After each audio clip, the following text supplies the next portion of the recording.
istri beliau Sayyidatuna Khadidah Al-Kubra, amin ya rabbal alamin.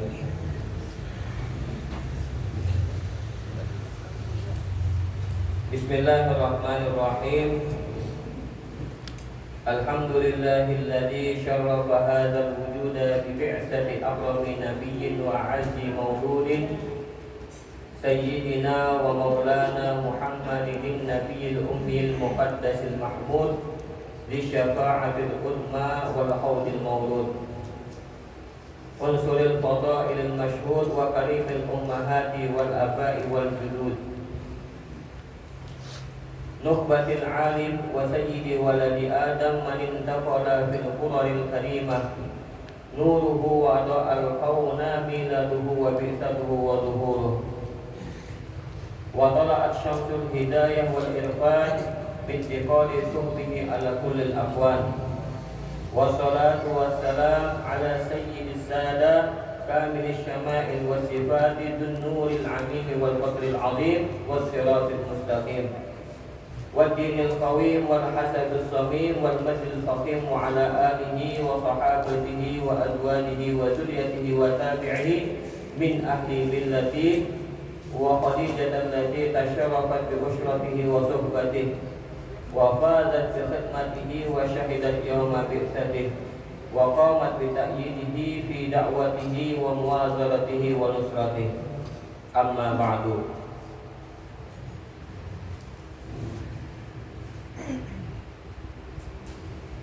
Ini risalah adalah keringkasan terjemah risalah Manaqib Sayyidatul Khadijatul Kubra yang dikarang oleh Al-Habib Muhammad bin Alwi Al-Maliki Al-Makki.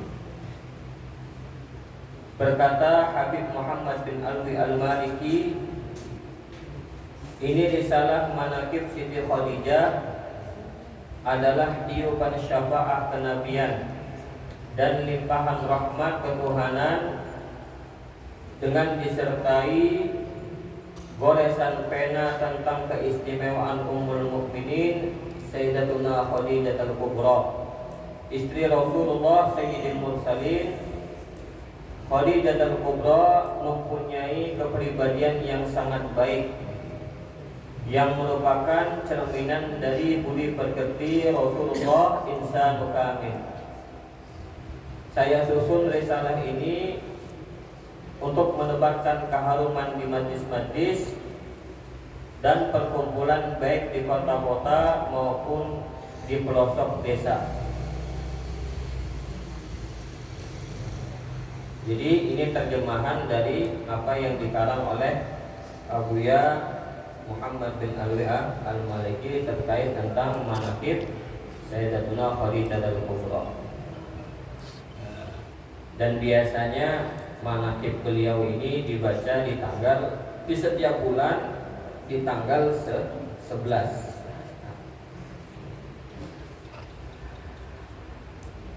Khadidah Al-Kubra adalah anak Khuwailid bin Asad bin Abdul Uzza bin Qusay Al-Asadiyah. Nasabnya bertemu dengan nasab Nabi pada Qusay yang telah menyatukan kabilah-kabilah Quraisy. Sedangkan ibunya adalah Fatimah, anak Zaidah bin Asam dari Bani Amir bin Lu'ay bin Ghalib. Alangkah mulianya nasab Khadijah yang bertemu dengan nasab Nabi semulia habaib. Dan Allah Ta'ala menjaga kesucian nasab Khadijah dari keturunan tradisi jahiliyah dan melindungi kemuliaan seorang pemimpin kaum wanita dan menjaga dari ujian dan cobaan dengan pertolongan serta perlindungan yang kuat. Oleh karena itu Siti Khadijah digelar dengan As-Sayyidatul Tahirah, artinya pemimpin kaum perempuan yang suci. Alangkah agungnya karunia yang sangat besar ini sehingga terkenal dengan sebutan Al-Kubra.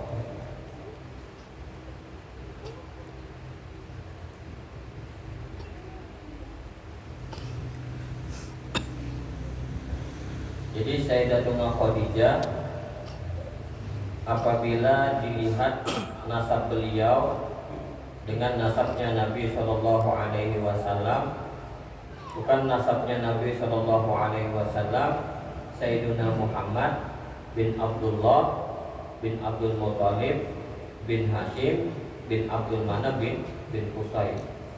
Berarti kakek sijin yang nomor 5 ya, bin Qusay. Nah, Sayyidatuna Khadijah itu beliau punya nasab sambung dengan Nabi Shallallahu Alaihi Wasallam di kakek yang nomor 5. Yang mana kakek beliau Qusay ini adalah orang yang telah menyatukan kabilah-kabilah kaum Quraisy. Jadi ini suatu kemuliaan yang didapatkan oleh Sayyidatuna Khadijah, bahwasanya beliau memiliki nasab itu bersambung bertemu dengan nasab Nabi kita yang mulia, Nabi kita Nabi besar Muhammad Sallallahu Alaihi Wasallam. Sebagaimana itu juga Allah Subhanahu wa taala menjaga kesucian nasab Sayyidatuna Khadijah dari kotoran tradisi jahiliyah. Artinya beliau itulah lahir di tengah-tengah orang-orang jahiliyah. Tetapi Allah Subhanahu wa taala menjaga kesucian Sayyidatuna Khadijah dari tradisi atau perbuatan orang-orang jahiliyah. Kalau di dalam Sirah Nabawi itu kan dijelaskan orang-orang Arab itu adalah anak-anak keturunannya Sayyidina Ismail alaihi salam. Nah, karena beliau atau karena orang-orang Arab ini adalah keturunannya Sayyidina Ismail, maka mesti yang namanya mereka itu mewarisi agama atau manhaj yang dibawa oleh bapak mereka Sayyidina Ismail. Nah, yaitu apa? Menyerukan tauhidullah, mensucikan Allah Subhanahu wa taala. Ajaran yang dibawa Sayyidina Ismail beribadah kepada Allah Subhanahu wa taala, mematuhi hukum-hukum Allah Subhanahu wa taala, dan mengagungkan tempat-tempat suci yang diperintahkan oleh Allah untuk mengagungkannya, khususnya Baitul Haram, menghormati syiar-syiar dan mempertahankan syiar-syiar Allah Subhanahu wa taala. Itu yang dibawa oleh Sayyidina Ismail. Jadi mengibaratkan di zamannya Sayyidina Ismail itu mereka masih mengikuti Sayyidina Ismail, mengikuti agama dan ajaran Sayyidina Ismail, yaitu apa? Menyerukan tauhidullah, mensucikan Allah, beribadah kepada Allah, mengikuti peraturan hukum-hukum Allah Subhanahu wa taala. Tapi setelah beberapa kurun waktu, kebenaran yang diwarisi mereka kepada nenek moyang mereka, kepada bapak mereka Sayyidina Ismail, itu seiring waktu mulai tercampur dengan kebatilan yang menyusup kepada mereka. Ya, seperti semua umat ataupun bangsa, kadang asalnya baik, awalnya baik, tapi semakin lama semakin berputarnya waktu, tercampur dengan hal-hal yang baru atau bahkan kebatilan, sehingga yang asalnya kebenaran yang baik, yang benar, tercampur dengan hal-hal yang kada baik, yang batil. Itu dikarenakan apa? Karena dikuasai dengan kebodohan ataupun dimasuki orang-orang oleh ahli batil. Sebab itulah yang asalnya mereka di jalan yang benar mengikuti bapak mereka Nabi Ismail alaihi salam, yang asalnya benar, karena dimasuki hal-hal yang batil, orang-orang yang membawa kebatilan, karena dikuasai oleh kebodohan, sehingga masuklah kemusyrikan kepada mereka, dan mereka pun akhirnya menyembah berhala, bukan lagi menyembah kepada Allah Subhanahu wa taala. Jadi semakin lama tradisi-tradisi yang buruk ini pun tersebar, sehingga mereka jauh dari yang namanya cahaya tauhid, ajaran Hanafiyah, ajarannya Nabi Ismail alaihi salam.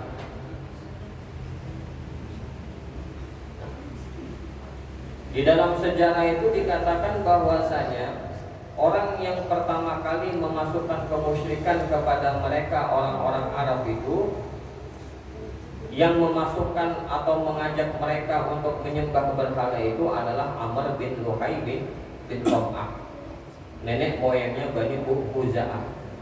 Amr bin Luhai bin Qam'ah. Nah, itu sebagaimana yang dikatakan oleh Nabi Shallallahu Alaihi Wasallam. Ujar Nabi apa terkait tentang Amr bin Luhai ini? Ujar Nabi, sesungguhnya dia adalah orang yang pertama kali mengubah agama Ismail alaihi salam. Dia membuat patung-patung. Ini Amr bin Luhai. Jadi dia yang membuat patung-patung. Kemudian dialah yang memotong telinga binatang untuk dipersembahkan kepada tauhid berhala-berhala. Menyembelih binatang untuk Tuhan-Tuhan mereka.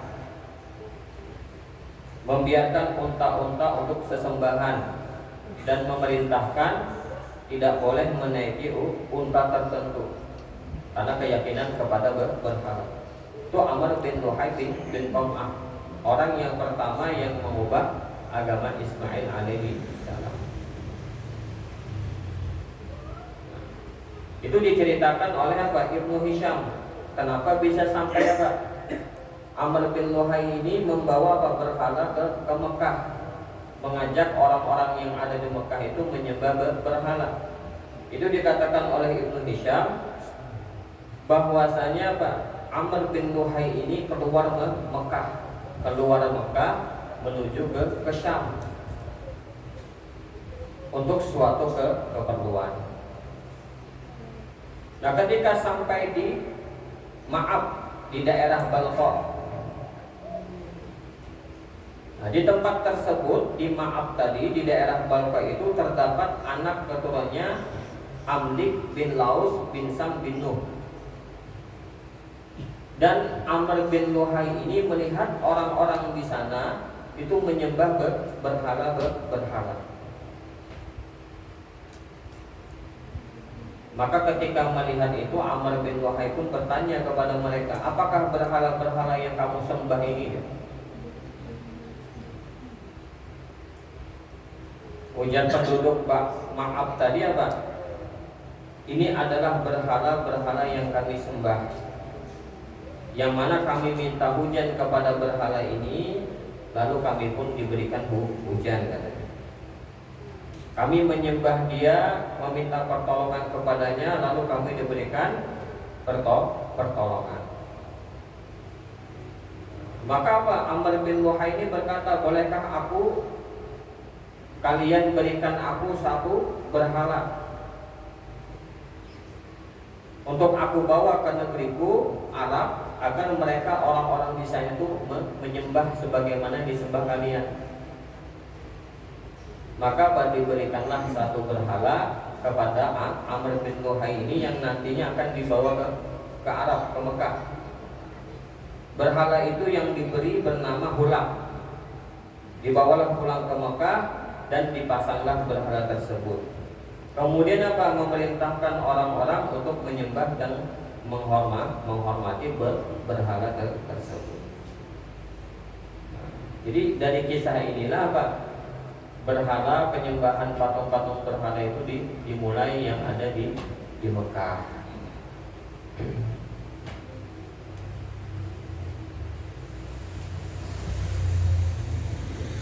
Tetapi kan meskipun demikian ceritanya, tetapi banyak di antara mereka orang-orang Arab itu masih berpegang teguh kepada akidah tauhid sesuai dengan ajaran yang dibawa oleh Nabi Ismail alaihissalam beserta ayah beliau Nabi Ibrahim alaihissalam. Ya, termasuk Sayyidatuna Khadijah yang Allah jaga kesucian nasabnya dari kotoran tradisi jahiliyah. Jadi sebelum terjadi yang namanya apa? Tradisi-tradisi jahiliyah di zamannya Nabi sebelum Nabi itu, bahwasanya mereka orang-orang Arab itu mengikuti bapak mereka, nenek moyang mereka, yaitu Nabi Ismail alaihi salam. Yang mana Nabi Ismail itu mengajarkan kepada mereka tauhidiyah, yaitu mensucikan Allah, menyembah hanya kepada Allah Subhanahu wa taala, dan mengikuti peraturan hukum-hukum yang diperintahkan oleh Allah Subhanahu wa taala.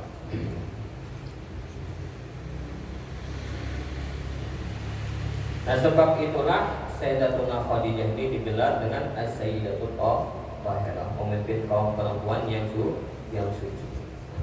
Karena besarnya anugerah yang Allah berikan kepada beliau, sehingga terkenal beliau dengan sebutan Sayyidatul Kubra.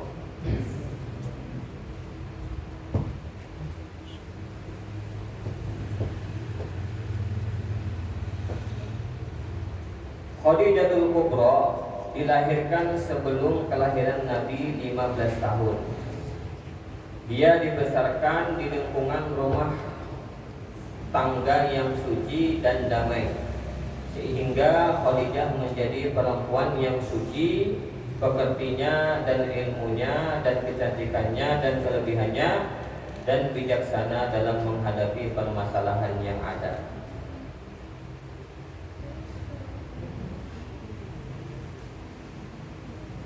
Khadijah dikaruniai oleh Allah harta yang banyak dan punya karyawan yang mengurusi hartanya dengan jalan yang halal. Kemudian Khadijah memberi mereka upahnya yang setimpal, sehingga perilakunya patut ditiru oleh orang banyak secara umum. Khadijah adalah sebagai intan permata yang sangat mahal. Khadijah adalah menjadi pohon kepribadian yang tinggi, baik secara perorangan atau secara kelompok atau umum. Di dalam manaqib di sini disebutkan bahwasanya beliau Sayyidatuna Khadijah itu dibesarkan di lingkungan rumah tangga yang suci, yang damai. Sehingga beliau Sayyidatuna Khadijatul Kubra menjadi sesosok perempuan yang sempurna pekertinya dan ilmunya maupun kecantikannya.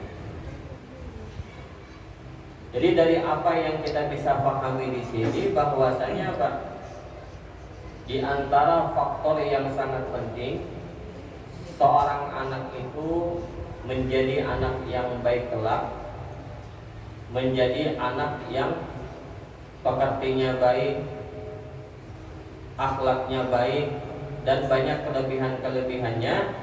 Itu apa? Salah satu faktornya di mana, di lingkungan mana dia berada, dibesarkan.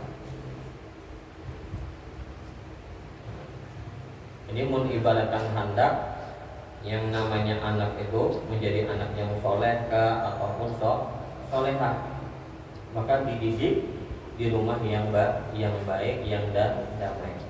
Jauh dari hal-hal yang kada baik, jauh hal-hal yang menyeleweng dari apa yang diajarkan oleh Allah Subhanahu wa taala maupun Rasulullah sallallahu alaihi wasallam. Rumah itu kan di dalamnya ada ayah, ada ibu, dan ada anak. Nah, sehingga di dalam rumah itu yang sangat berpengaruh terhadap seorang anak itu seorang ibu. Nah, jadi ibu ini juga termasuk orang yang berpengaruh. Karena apa? Yang pertama mengajarkan anak, yang pertama yang menjaga anak itu ibunya. Jadi kayak apa misalnya anak itu baik,